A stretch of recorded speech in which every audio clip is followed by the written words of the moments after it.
Eyvallah, ben teşekkür ediyorum. Hazırız. Bismillahirrahmanirrahim. Değerli basın mensupları ve ekran başında bizi izleyen kıymetli vatandaşlarımız, sizleri sevgiyle, muhabbetle selamlıyorum. İnşallah partimizin iç ve dış gündeme dair fikirlerini paylaşacağım. Yalnız bu paylaşıma geçmeden önce bu kürsüde sürekli sorunları, sıkıntıları dile getiriyoruz ama bu kez iki teşekkürle başlamak istiyorum. Birincisi, tüm okullara bir genelge gönderen Sayın Milli Eğitim Bakanı Yusuf Tekin'e teşekkür etmek istiyorum. Özellikle Ramazan'ı sevdirmesi, Ramazan etkinlikleri gerçekten çocuklarımız için, yavrularımız için çok önemli, çok kıymetli bir durumdur. Sadece bu Ramazan ayına ait değil, aslında bunun artık daimi, sürekli bir hale getirilmesi gerekiyor.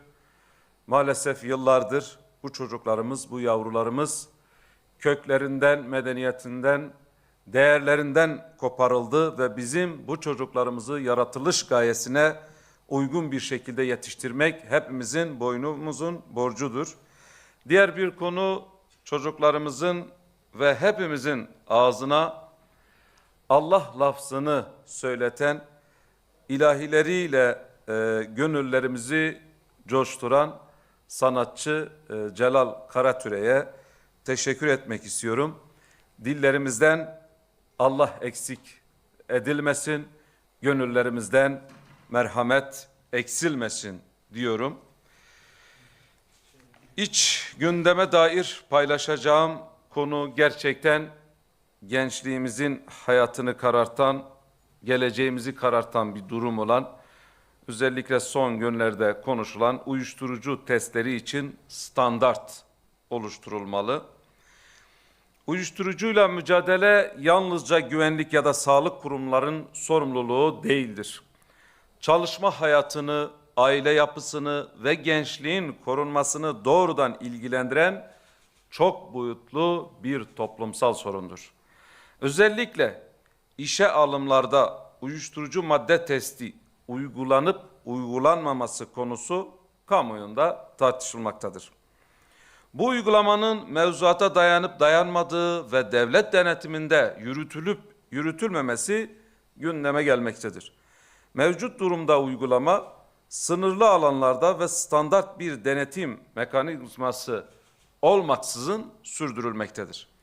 Çalışma hayatında madde kullanımı yalnızca bireysel bir tercih olarak görülemez.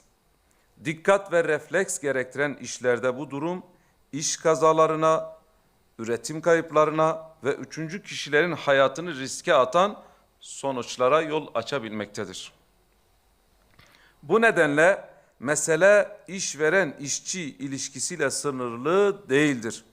İş güvenliği ve kamu emniyeti açısından da değerlendirilmelidir.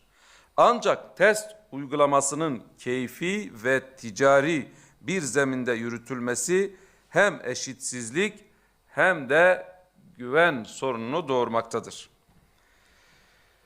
Ayrıca mücadele yalnızca testle sınırlı kalmamalı.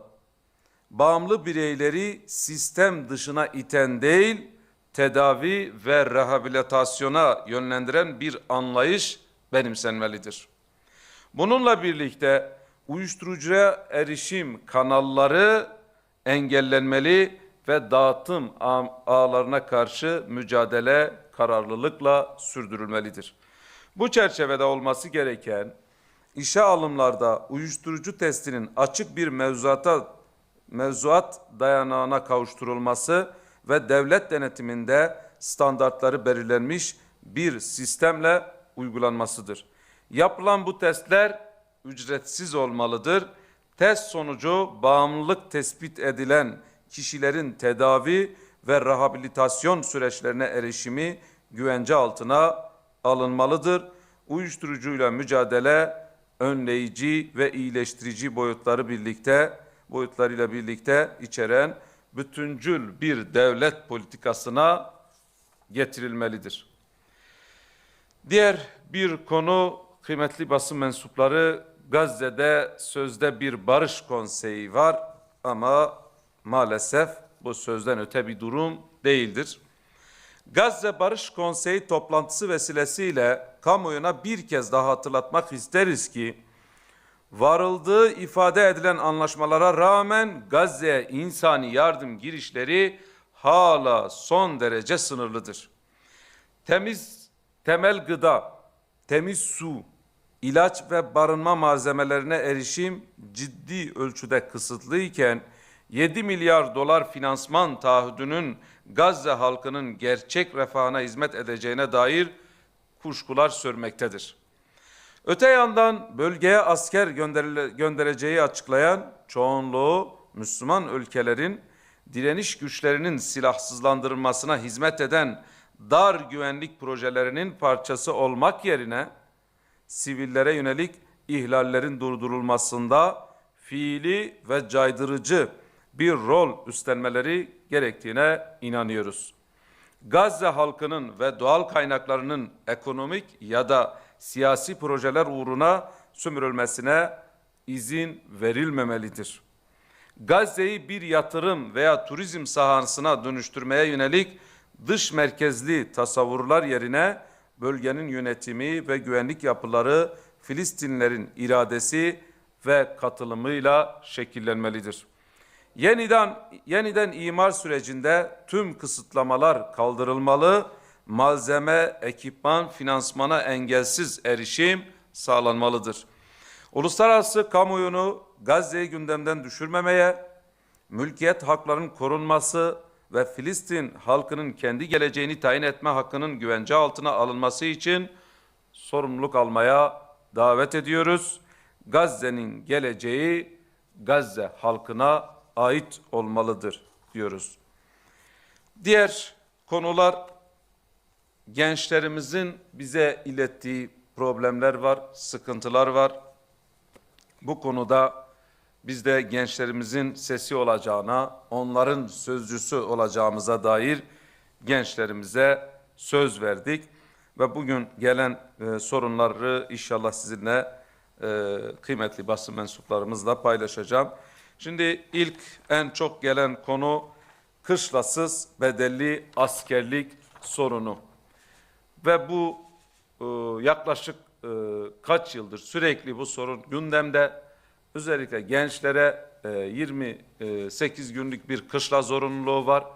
Ve bu gençler işini, gücünü bırakmak zorunda kalıyorlar. Bu zorunlu kışlaya bağlı olarak ciddi mağduriyetler yaşanmaktadır. Ve bu yönden biz diyoruz ki bu zorunlu askerlikte zorunlu kışla zorunlu olmamalı. Gençlere bunun yerine daha verimli, memlekete daha faydalı çalışmalara yönlendirilmelidir. Özellikle yakında bir deprem yaşadık ve arama kurtarma olsun, acil yardım olsun. Bu konuda gençler burada eğitilmeli bu süreç zarfından ama işinden, gücünden koparılmamalıdır. Diğer bir konu bize gelen sorunlar arasında engelliler için ek atama. Engellilerin talebi bu konuda atamalar yetersiz. Gerçekten engelli vatandaşlarımız zaten bir mağduriyetleri var ve bunların mağduriyet yaşamama adına onların talebi yılda 2 defa bir atama olsun diye talepleri var. Diğer bir konu Bağkur sigorta primleri gerçekten çok yüksek. İşverenler bu konuda ciddi mağduriyet yaşıyor. Zaten ekonomik durum ortada. Bundan dolayı işverenin desteklenmesi konusunda Bağkur sigorta prim ücretleri makul bir seviyede olmalıdır. Diğer bir konu meslektaşlarım olan eczacılarla ilgili kamuya eczacı alımının artırılması. Yani normalde şu an nüfus sayımına 3500 kişilik bir nüfusa bir eczane açma hakkı var. Ancak şu an çoğu eczacılarımız mezun olduktan sonra birincisi bir yardımcı eczacılık yapma zorunluluğu var. Bununla birlikte bunu yapsa bile yine eczane açamıyor ve bu yönden kamuya eczacı alımının artırılması lazım. Özellikle klinik eczacılık çok konuşuluyor. Bunların artırılması lazım. Gerçekten de tedavide ciddi bir şekilde katkıları olacak diyoruz. Diğer bir konu bize iletilen ücretli öğretmenlerin özlük hakları. Yani bir kere ücretli öğretmen başlı başına bir sorun. Yani madem ki ücretli öğretmenlere ihtiyaç varsa o zaman bunların ataması sağlansın. Bu özlük hakları, sıkıntıları da ortadan kaldırılsın. Ama buna rağmen eğer bu yapılmıyorsa bile bu ücretli öğretmenlerin özlük hakları tamam verilmeli, sigortaları tam bir şekilde yatırılmalı ve mağduriyetleri giderilmelidir diyoruz. Son olarak Diyanet yedekler için ek alım yapmalıdır. Bu Diyanet'te görev alan, en azından bu konuda çalışmak isteyen bu ilahiyatçı kardeşlerimizin bu talebi var. Bu talebini de bu vesileyle dile getirmiş olalım. Ben teşekkür ediyorum dinlediğiniz için. Sormak istediğiniz sorularınız da varsa tabii ki alabiliriz. Yoksa teşekkür ediyorum. Sağ olun, var olun.